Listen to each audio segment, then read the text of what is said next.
All right, so today I'm going to continue a conversation we're having about relationships. And this is actually mostly for advice for who you get advice from.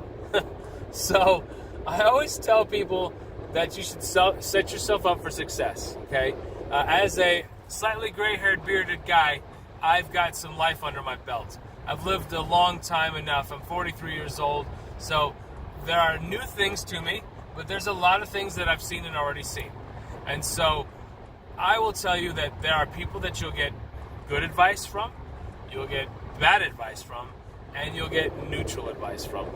And so it is super critical on who your source is of your advice. So let's think about this.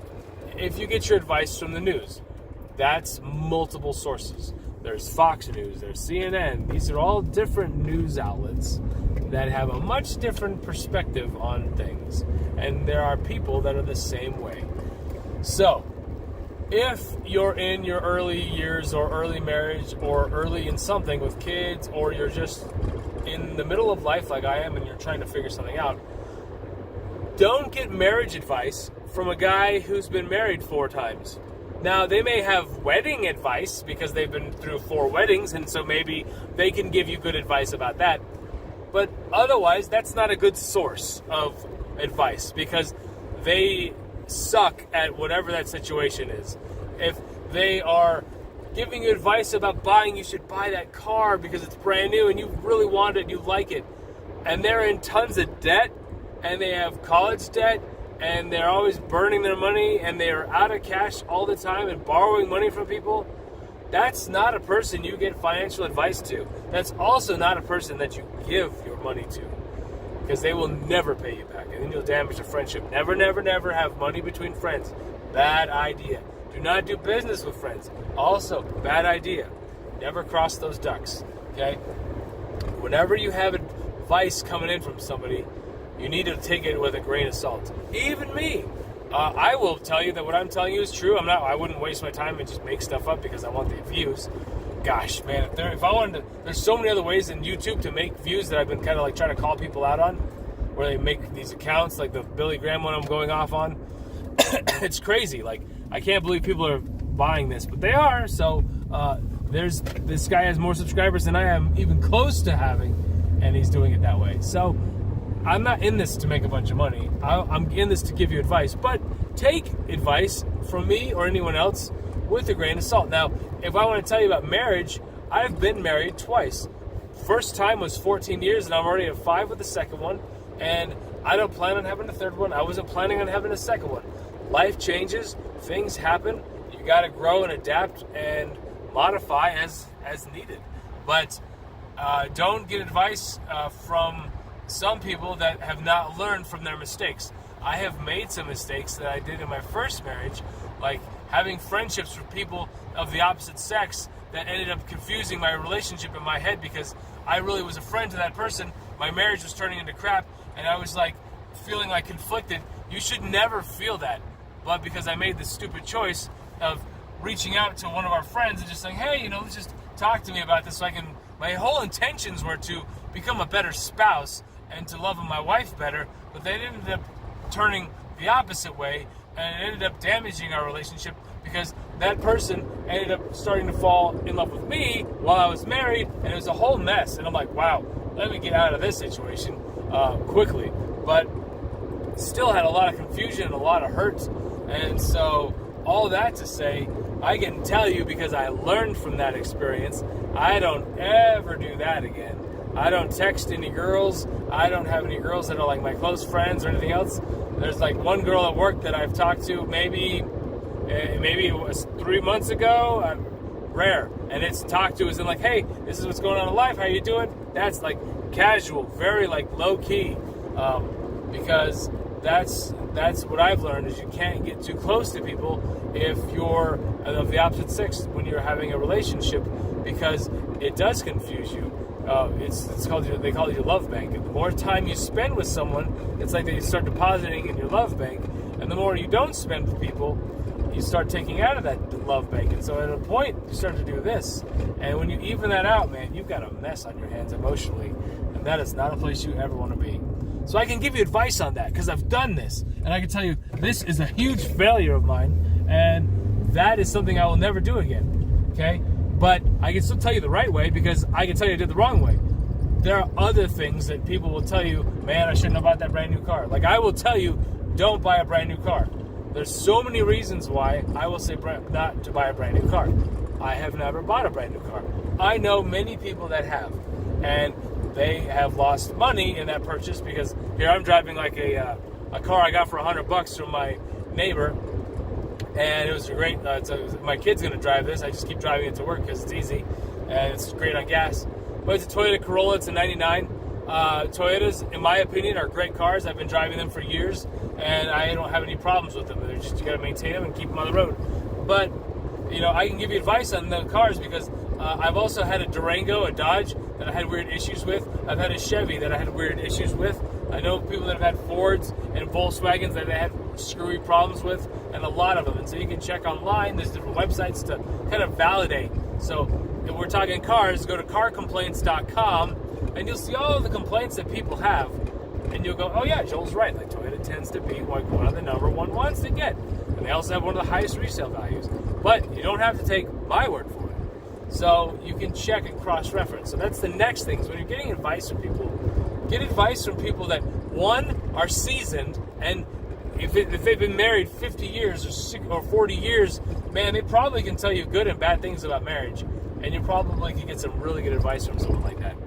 Someone who's been married for 5 years doesn't have the same level of expertise on marriage. They just don't. They're still in the honeymoon phase of how much fun it is, and yay, and they haven't had that, like, woof, this is a rough day.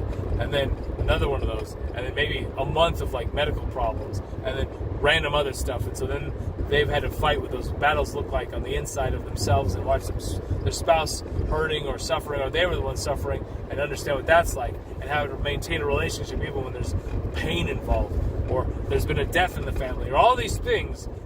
If someone's going to give you advice, one, make sure that they're successful at whatever they're giving you advice in. If they are a train wreck, don't get advice from them. You can listen kindly. Oh, okay, wow, that's a very interesting perspective. I've never thought of it that way. That's a very kind way of saying you have no idea what you're talking about, and that's okay. I still respect you as a person, and I'm not going to sit there and humiliate you or make you feel stupid, because that's not fair. That's not appropriate either. But it doesn't mean because someone gives you advice, you got to take it.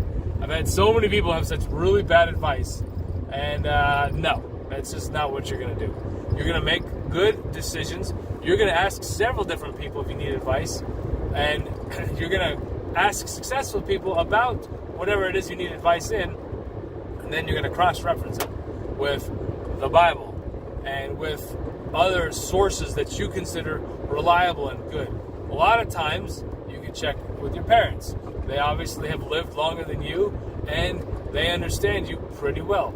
But that may not always be the case. There are some times where people go, nope, I have no idea what my parents are doing, and they don't know me, so I am going to get advice from my uncle or from a friend of mine. But like my kids, they're 16, and they're giving each other, like, my 16-year-old and his friends, they have, like, relationship issues. And my son, who's been dating this girl for, I want to say 5 months, and she's a really awesome girl. I think she's great, very smart.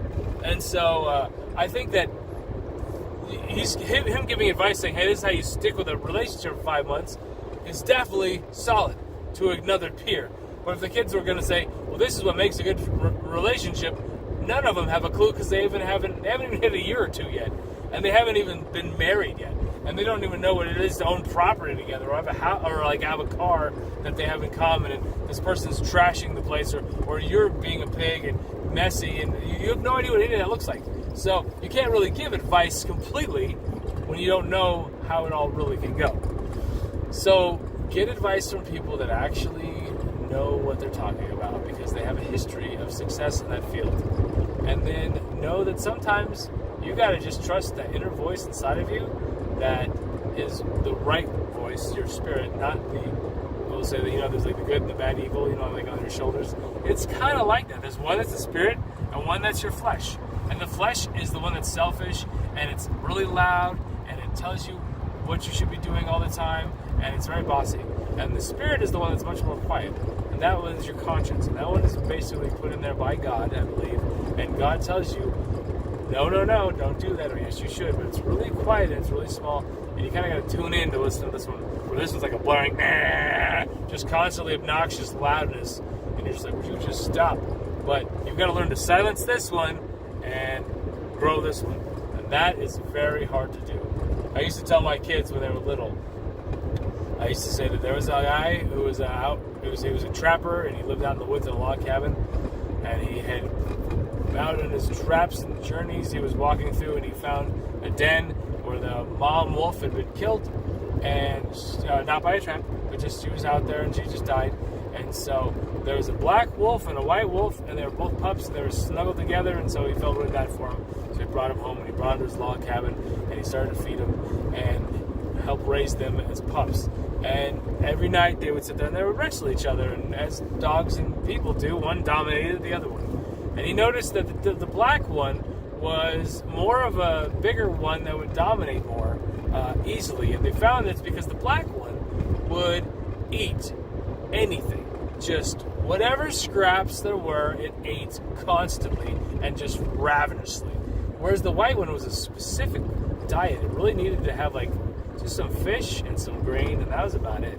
And so he found over time that as he would feed the white wolf what it needed, and he would kind of cut back on the black wolf, that the white wolf would dominate that night. And when the black wolf was just fed whatever it wanted, it always overpowered the white wolf. And so I told my kids that in this story, the white wolf is our conscience. That is the right part of us, the righteous godliness part that needs specific food. It needs Jesus, it needs prayer, and it needs the Word of God. And when we neglect those things, the other wolf inside of us, which is the flesh, that feeds on anything. It's constantly there and it never stops. And so if you don't feed your spirit the right stuff, your flesh will always win in your decisions and your choices. So learn that making your decisions also needs to be based on some really sound, like mental, you got to make sure your mind is right. Otherwise, again, you'll be led astray. And if you are led astray and you do make a mistake and you make a bad decision, just learn from it. Know that God still loves you no matter what you have done, and that everybody has made mistakes, and everybody has made big mistakes. They just may not be something you see or understand because they keep it private. But I promise you, if we could pop the hood on everybody's life, you would be like, whoa, wow. I didn't know that. And you shouldn't necessarily, because that's their private life and information that's going on. But knowing that you're just as screwed up and human as they are is kind of just know that that's true. The Bible says all have sinned and fallen short of the glory of God. Everybody has done bad things and made bad choices. And so don't beat yourself up. Just let it go. Ask God for forgiveness as if it's something that you feel like you need to. And then you need to carry on and keep going. And don't make that decision again. That's the trick. Learn from your mistakes and then give advice to people. Be like, hey, you know what doesn't work? This. Don't do that. It's like I've given you advice. I'm giving you advice based on my experience. In my personal life, this is what I've experienced. But feel free to ask me questions. If you guys have any comments, please tell me about how you get advice. What's your best source for advice? And like I said, I appreciate you guys tuning into the channel. I do try to make these like 10 to 15 minutes max. Sometimes they go a little bit over, but this has been a lot of fun for me. And so I just, it's funny when you're on a long, lonely drive, it's kind of nice to have someone to talk to, which is weird because I'm really talking to myself.